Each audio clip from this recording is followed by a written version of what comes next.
algumas aulas anteriores, vimos a definição de função inversa. Se uma matriz A multiplicada por B é igual a B multiplicado por A, e esse produto é igual à matriz identidade, dizemos que B é a inversa de A. A definição, comumente, não é prática. Hoje, vamos desenvolver uma técnica, uma regra, um processo prático de obtenção da inversa. Me acompanhem nesta regra prática. Primeiro calculamos o determinante da matriz que foi dada. Depois, calculamos a matriz dos cofatores dessa matriz fornecida. Num terceiro momento, calculamos a transposta da matriz dos cofatores. E, por fim, vamos aplicar a seguinte fórmula. O inverso do determinante da matriz multiplicado por essa transposta da matriz dos cofatores nos fornece a inversa da matriz fornecida. A existência da inversa vai depender exatamente do determinante da matriz. Se o determinante for diferente de zero, dizemos que a matriz é inversível ou não singular. Se o determinante da matriz for igual a zero, dizemos que a matriz é não inversível, ela não tem inversa, também conhecida como matriz singular. Bom, gente, vejamos a obtenção de uma matriz inversa por esse processo prático, passo a passo. Obter a matriz inversa da matriz que você nota na tela. Primeiro passo. Vamos calcular o determinante da matriz que foi dada. Multiplicamos os elementos da diagonal principal e subtraímos do produto dos elementos da diagonal secundária. 0 vezes 3 menos 2 vezes 1. 0 menos 2 menos 2, que por ser valor diferente de zero, mostra que essa matriz admite inversa. Bom, vamos agora calcular a matriz dos cofatores.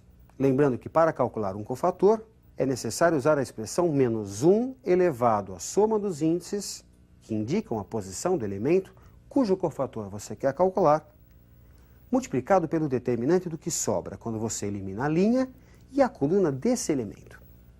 Resulta como matriz dos cofatores 3, menos 2, menos 1 e 0.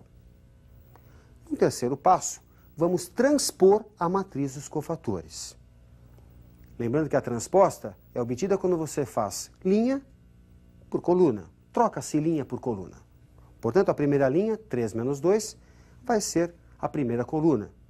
E a segunda linha, menos 1 e 0, passa a ser a segunda coluna. Para obtermos a matriz inversa, basta multiplicarmos essa última matriz, a transposta da matriz dos cofatores, pelo inverso do determinante da matriz.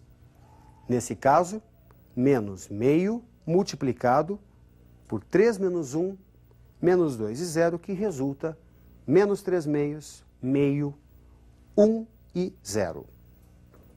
A matriz inversa goza de várias propriedades importantes. Me acompanhe na tela. Se a matriz A é inversível, então a sua inversa é única. A inversa da inversa é a própria matriz A. Se A e B são matrizes inversíveis e de mesma ordem, então a inversa do produto é igual, muita atenção aqui, ao produto das inversas, só que primeiro a de B e depois a de A, nesta ordem.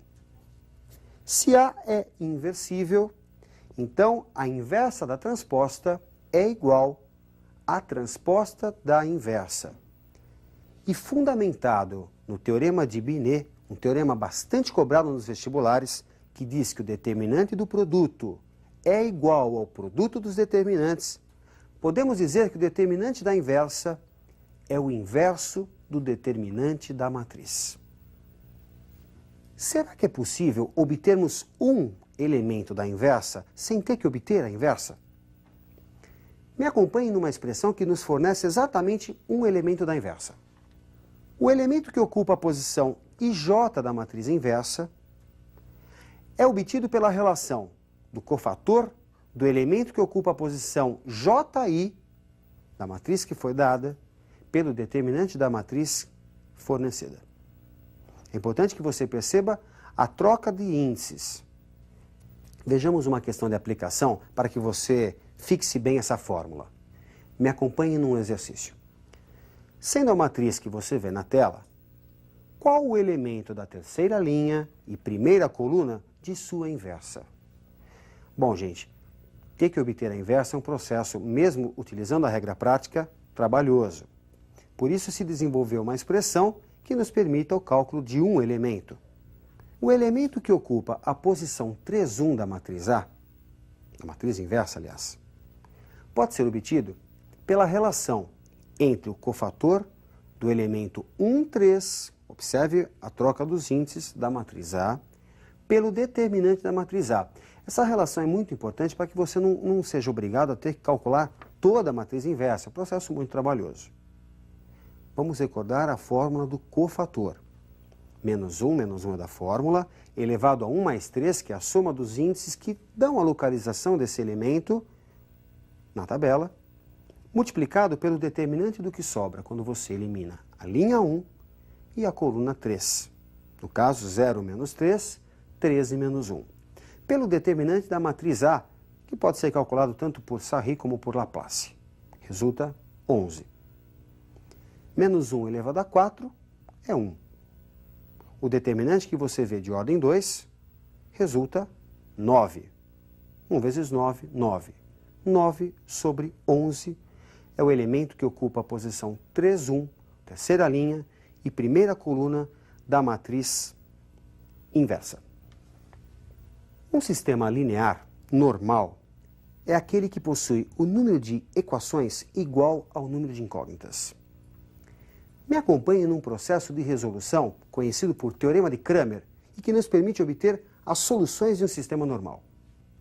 Qualquer sistema normal admite uma e uma só solução, dada por x1 igual a d1 sobre d, x2 igual a d2 sobre d, até xn igual a dn sobre d, onde d é o determinante do sistema, aquele formado pelos coeficientes que acompanham as incógnitas.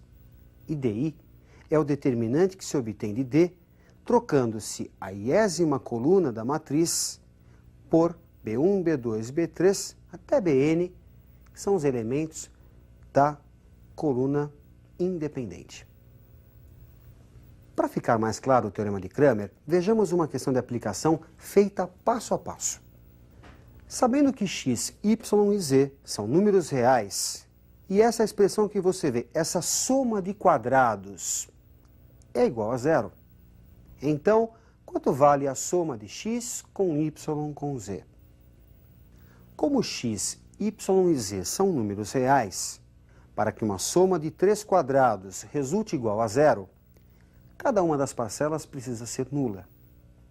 Assim, 2x mais y menos z deve ser igual a zero, x menos y também deve ser igual a zero, e z menos 3 precisa ser igual a zero. Resulta um sistema equivalente, 2x mais y menos z igual a zero, x menos y igual a zero e z igual a 3. Vamos ao determinante do sistema. É o determinante formado pelos coeficientes que acompanham x, y e z. Portanto, 2, 1, menos 1, 1 menos 1 e 0, 0, 0 e 1. Se você usar a regra de Sarri ou o teorema de Laplace, vai encontrar para esse determinante o valor menos 3. Ele que é chamado de determinante do sistema.